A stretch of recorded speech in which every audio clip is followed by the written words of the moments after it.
Hello friends, I am Suvarna Venkatrao Gaikwad, working as Assistant Professor in Department of Botany of Dada Patil Mahavidyalaya, Karjat, District, Ahmednagar. So I welcome you all in the new topic of TYBSc paper, that is Genetics and Evolution. So friends, in previous session we have seen complete dominance, back cross and test cross. In today's session, we are going to start our new unit, that is unit third, that is gene interaction. So we are going to learn introduction of gene interaction, then definition, then types and complementary and supplementary gene interaction. So let's start. So friends, as we know that according to Mendel, a pair of genes express one character in organism. For example, for eye color character, there is a need of two alleles. For nose shape, there is need of two alleles, and also for making insulin gene also there are two alleles.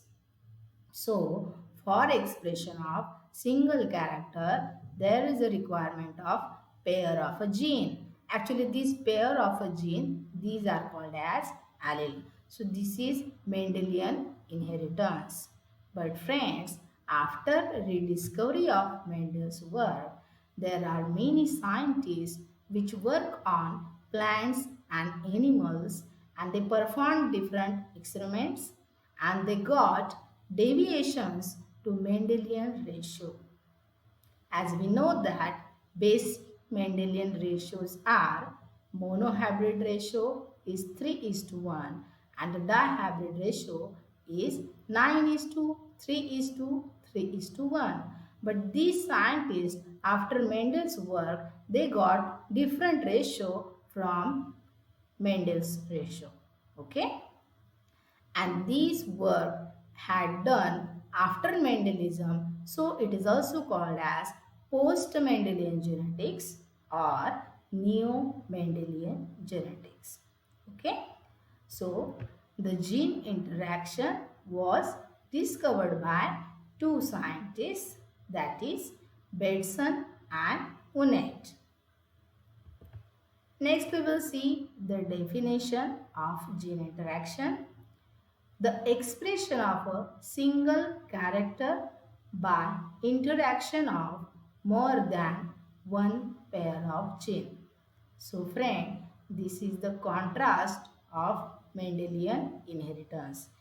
According to Mendel, a character can be expressed by two genes, and here Bedson and Punnett they said that a single character expressed by interaction of, okay, interaction of more than one pair of gene. In Mendelism, there is a requirement of two alleles or genes, and in interactions, many genes interact and produce a character. So this is the basic difference between Mendelian inheritance and gene interaction. Next, we will see the types of gene interaction. So basically, there are two types of gene interaction. One is the intergenic gene interaction and second is the intragenic gene interaction. So friends, as the term suggests, genic means gene and inter means between. So the interaction which takes place between two genes is called as intergenic interaction. As the two different genes, they should be non-allelic. Okay, so it is also called as non-allelic gene interaction. And the second type of interaction is intragenic. Genic means gene and intra means within. So the interaction which takes place within gene. And as we know that Within gene, there are two forms of a genes, that is alleles. So, intragenic interaction is also called as interallelic interaction. Okay, that is between two alleles. So, in this way, the gene interaction is of two types, intragenic and intergenic. The examples of intragenic interaction is incomplete dominance, complete dominance, and multiple alleles. But the incomplete dominance and complete dominance we have seen in previous session, and multiple alleles we will going to see in further session. The second type is intergenic. In intergenic, examples are complementary gene interaction, supplementary gene interaction, inhibitory gene interaction, and polygenes. So, the non-allelic gene interaction, here we are looking the figure, the interaction between genes located on different locus of same chromosome or different chromosome. If we see this figure, there are different genes such as capital A, capital B and capital C. They are present on same chromosome but their locus is different. The locus means position, and the genes which are present at different position, these are called as non-alleles. So the interaction which takes place between A, B, C, that is between these non-alleles, this type of interaction is called as non-allelic gene interaction. Okay. Next is the allelic gene interaction. As the term suggests, interaction takes place between two alleles. Here in this figure there is an allele for purple flower, that is capital P, and second allele for white flower, that is small p. Here the two alleles, they are presented on different chromosomes but on the same locus. Okay. So these type of genes, these are called as alleles, and the interaction between these alleles is called as allelic gene interaction. Okay. So now we are going to elaborate the non-allelic gene interaction. Non-allelic gene interaction is complementary, supplementary, inhibitory gene interaction, then duplicate genes and lethal genes. Let's study one by one. First is the complementary gene interaction. Now see the definition. When two or more non-allelic dominant genes independently produce a character. Okay. Two or more non-allelic genes independently produce a character. But when present together, they interact and produce a different character. So let's take an example of two genes, that is capital T and capital Y. So capital T will produce tall character and capital Y will produce yellow character. So capital T and capital Y, these are the two genes. Are they non-alleles? Yes, they are non-alleles. Are they dominant? Yes, capital T and capital Y, they are the dominant genes. Okay. So they independently produce a character. That means when capital T is alone, it will produce tall. When capital Y is alone, it will produce yellow. But when present together, when there is capital T with capital Y, they interact and produce a different character. That means when capital T present with capital Y, they neither produce tall nor yellow. They will interact and produce a different character. That means these two genes, they go together They complement each other, and this type of interaction is called as complementary gene interaction. Okay, let's take an example.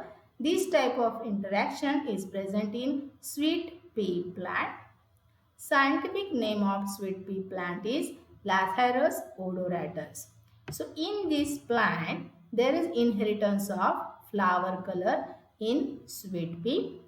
So in this plant, there are two varieties of sweet pea plant. Both varieties produces white flowers. So in this figure, there is a white variety 1 and white variety 2nd. So white variety 1 is due to the presence of capital C gene, and white variety 2 is due to the presence of capital P. So when they cross in F1 generation, capital C present along with the capital P, but instead of producing white variety 1 or white variety 2, in F1 generation, they produce purple flower. If we self this F1 generation, that means when F1 generation undergoes selfing, there in F2 generation, out of 16 offsprings, 9 offsprings are purple and 7 offsprings are white. That means wherever there is a capital C present with the capital P, so these two genes, they complement each other, and instead of producing white, they produces purple variety. And wherever there is only capital C alone or capital P alone, there is a production of white variety. That means capital C alone will produce white, capital P alone will produce white. But when capital C and capital P together, they interact and they produce purple flower, because these two genes, they complement each other and produce a different variety. So this type of interaction is called as complementary gene interaction. So we get different ratio rather than Mendelian basic ratio 9 is to 3 is to 3 is to 1. We get 9 is to 7 ratio. Okay, I hope you have understand the interaction. Next, we will see the supplementary gene interaction. In supplementary gene interaction, one dominant gene will produce its effect irrespective of presence or absence of other gene, while second dominant gene will produce its effect only if it is supplemented by first dominant gene. Now consider there are two genes, capital T and capital Y. They both are dominant gene. So one dominant gene will produce its effect. That is, if we consider capital T produces tall and capital Y produces yellow. If capital T will produce tall irrespective of presence or absence of other gene. That means capital T will produce tall whether capital Y is present or not. But the second dominant gene, that is capital Y, will produce its effect, will produce yellow color if it is supplemented by first dominant gene, that is capital T. That means capital T will produce tall whether capital Y is present or not, but capital Y will produce yellow only if it is supplemented by capital T. That means these two genes, they supplement each other, and this type of interaction is called as supplementary gene interaction. Okay. So this type of interaction is present in coat color of mice. So in mice, there are three types of coat color. One is the black, second is the albino, and third is the agouti. So the black coat color is due to capital C, albino is due to small c, and agouti is due to the capital A and capital C. That means for agouti, there should be capital A. Okay, but capital A will produce its effect only it is supplemented by capital C. Okay, let's take an example. When black mice, when black mice is crossed with the albino mice, that means here black variety is due to the capital C and albino variety is due to the small c. When they crossed in F1 generation, capital C and capital A, they present together, they interact, and instead of producing black or albino, they produces agouti color. So the agouti color come from which background? So here capital A and capital C, they interact and they produce a different variety, that is agouti coat color. And when this F1 generation, they undergo selfing. In F2 generation, three types of offspring present, that is agouti, black and white. If we see the phenotypes, agouti color will produce its effect only when the capital A is supplemented by capital C. Black will produce its effect only when there is a single capital C is present. So, and albino will produce its effect due to the recessive gene. Okay, small c. In this way, agouti there are 9, black are 3 and albino are 4. So this is again deviation from the Mendelian basic ratio, that is 9 is to 3 is to 3 is to 1. In this way, complementary interaction ratio is 9 is to 7 and supplementary interaction ratio is 9 is to 3 is to 4. So friends, we will stop here, and in next session we are going to study the epistatic gene interaction. Thank you.